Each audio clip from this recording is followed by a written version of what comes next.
खुश आमदीद।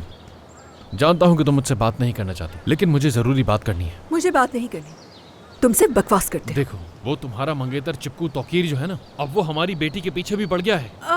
और ये बंद कर दो इस तरह के मुंह बनाना।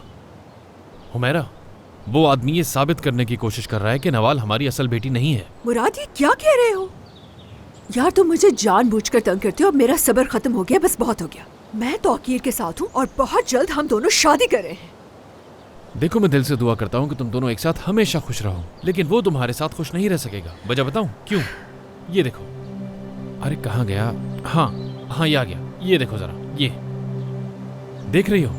तुम उस चुप आदमी रहो के जरा एक पीछे। मिनट। ये देखो, उस आदमी का सिर्फ यही मकसद है कि तुम्हें तुम्हारी बेटी से दूर करे। बता रहा हूँ मैं।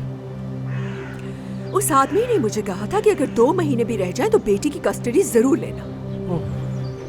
देखो, अगर तुम्हें मेरी बात पर यकीन नहीं आ रहा है हाँ। तो तुम सेलिन से इसी वक्त फोन पर बात करके पूछ सकती हो। वो खुद तुम्हें बताएगी कि उसने अस्पताल से कौन से डॉक्यूमेंट चुराए थे नवाल के बारे में।